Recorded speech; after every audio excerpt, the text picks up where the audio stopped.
지난 시간까지는 이 세상을 이루는 원소들이 어떻게 만들어졌고 이들이 어떤 규칙으로 화학결합을 형성하여 물질을 만들어내는지를 배웠다. 이번 시간에는 지각과 생명체를 구성하는 물질이 가진 규칙성을 알아보려고 한다. 지각과 생명체를 구성하는 원소들은 대부분 별의 탄생과 진화 과정에서 생성되었다. 우주 초기에 만들어진 원소인 수소와 헬륨은 우주 전체 구성 성분의 98%를 차지하고 있지만 이 가벼운 원소들은 지구를 구성할 때는 다 날아가 버려서 지구에는 구성 비율이 그다지 높지 않다. 지구를 구성하는 주요 원소 중에 많은 비율을 차지하고 있는 것은 철, 산소이며 지각을 구성하는 주요 원소로 산소가 가장 많고 그 다음이 규소이다. 생명체를 구성하는 원소 중에 가장 많은 비율을 차지하는 건 역시 산소인데 산소는 화학적으로 반응성이 크므로 수소, 탄소, 규소 등 다른 원소와 쉽게 결합하여 다양한 물질을 만들어낼 수 있기 때문이다. 지각의 풍부한 산소와 규소는 화학결합을 통해 다양한 화합물을 형성하며 일정한 규칙성을 갖춰 결합함으로써 규산염 광물을 만들어냈다. 또한 생명체를 구성하는 원소 중 탄소는 중심적인 역할을 하며 다양한 탄소 화합물을 형성했다. 각각의 규칙성에 대해 자세히 알아보자. 산소와 규소는 결합하여 규산염 광물을 만들어내면서 지각을 이루었다. 규산염 광물이란 규산염 사면체 결합으로 생성된 광물을 말한다. 규소의 화학적 성질을 알아보자. 14족에 속하는 14번 규소는 원자과 전자가 4이므로 전자 4개를 공유해주고 공유받으며 최대 4개의 원자와 결합할 수 있다. 따라서 주변의 풍부한 산소 원자들과 공유 결합을 하여 규산염 사면체라는 기본 단위체를 형성했고 이러한 규산염 사면체들이 결합 방식에 따라 다양한 구조를 이루며 여러 종류의 규산염 광물이 만들어졌다. 규산염 사면체는 하나의 규소 원자를 중심으로 4개의 산소 원자가 결합하여 형성되었다. 규소와 각 산소 원자는 공유 결합으로 연결되어 있으며 규소는 산소 원자들 사이에서 중심에 위치한다. 전체적인 구조는 산소를 꼭지점으로 하는 정사면체를 이루고 있다. 규산염 사면체의 구조의 화학식은 SiO4 사가음이온으로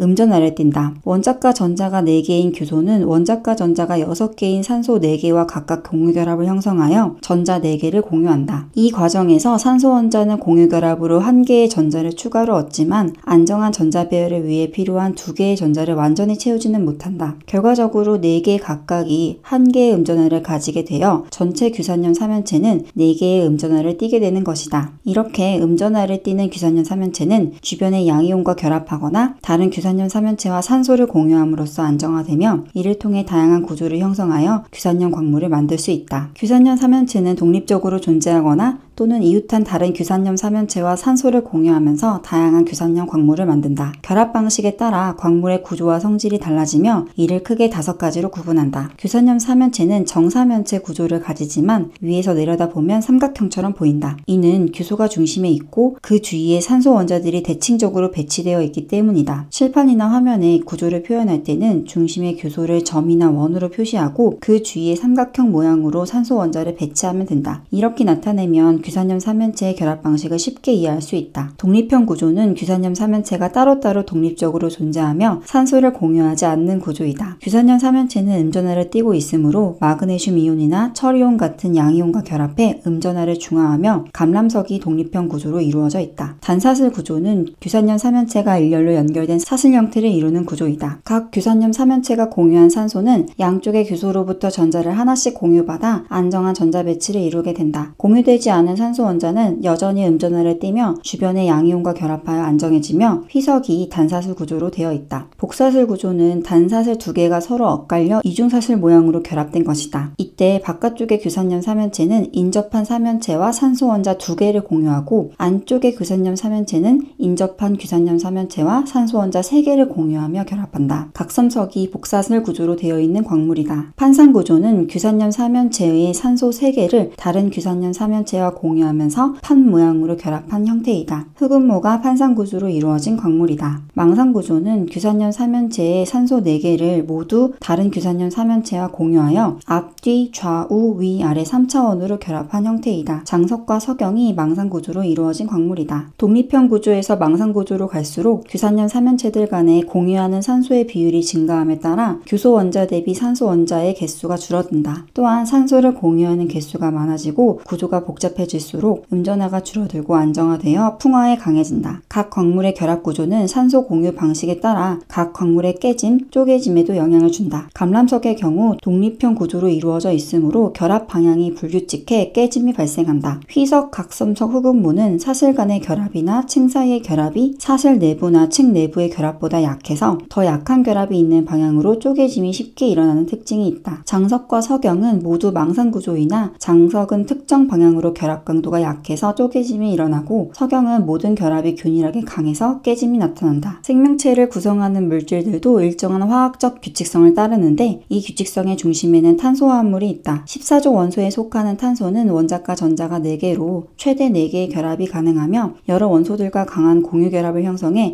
복잡하고 다양한 구조를 만들어냈고 이러한 특성 때문에 탄수화물, 단백질, 핵산, 지방 등 생명체의 기본 구성 성분들이 탄소화합물을 바탕으로 형성될 수 있었다. 생명체를 이루는 탄수화물, 단백질, 핵산 등은 작은 분자인 기본 단위체들이 반복적으로 연결되어 만들어진 큰 분자이며 이러한 물질들을 고분자 물질이라고 한다. 마치 구슬팔찌를 만들기 위해 각각의 구슬을 반복적으로 꿰는 것과 같다. 탄수화물은 주로 탄소, 수소, 산소로 이루어져 있으며 포도당과 같은 가장 단순한 탄수화물인 단당류가 서로 결합하여 당 2개짜리인 이당류나 다당류 같은 더 복잡한 탄수화물을 구성한 형태로 존재한다. 단백질은 탄수화물처럼 탄소, 수소, 산소에 추가로 질소를 포함하고 있으며 아미노산이라는 기본 단위체가 반복적으로 연결되어 있는 형태로 존재한다. 핵산은 탄소, 수소, 산소, 질소의 인으로 구성되어 있다. 핵산은 뉴클레오타이드라는 기본 단위체가 반복적으로 연결되어 존재한다. 이 단원에서는 생명체를 이루는 고분자 물질 중 단백질과 핵산에 대해 집중적으로 다룬다. 생명체를 구성하는 물질 중 물을 제외하고 가장 많은 비율을 차지하고 있는 것이 바로 단백질이다. 단백질은 손톱, 피부, 뿔, 거미줄, 근육 등 생명체를 구성한다. 또한 생명체 내에서 일어나는 화학 반응, 예를 들어 소화나 광합성과 같은 대사 반응을 쉽게 일어날 수 있게 해주는 효소도 단백질로 이루어져 있다. 미량으로 생리 기능을 조절해주는 호르몬도 대부분 단백질이고 외부에서 침입한 항원에 결합하여 방어작용을 담당하는 Y자 모양의 항체도 단백질이며 적혈구를 이루면서 산소를 운반하는 역할을 하는 분자인 헤모글로빈 또한 단백질이다. 이렇듯 단백질은 생명체 내에서 주요한 역할을 담당한다. 단백질은 비교적 고열에 약하기 때문에 생명체의 체온이 급상승하여 단백질의 변성이 일어나면 생명활동이 정상적으로 일어나지 못한다. 단백질을 이루는 기본 단위체, 즉 구슬팔찌에서 각각의 구슬 역할을 하는 것이 바로 아미노산이라는 분자이다. 지구상의 생명체를 이룰 수 있는 아미노산의 종류는 20가지이고 모든 아미노산들은 탄소 원자를 중심으로 한쪽에는 아미노기라 불리는 NH2를 다른 한쪽에는 카르복실기라 불리는 COOH를 달고 있다. 아미노산 분자들이 연결되어 단백질을 형성하는 과정을 살펴보자. 두 아미노산이 결합할 때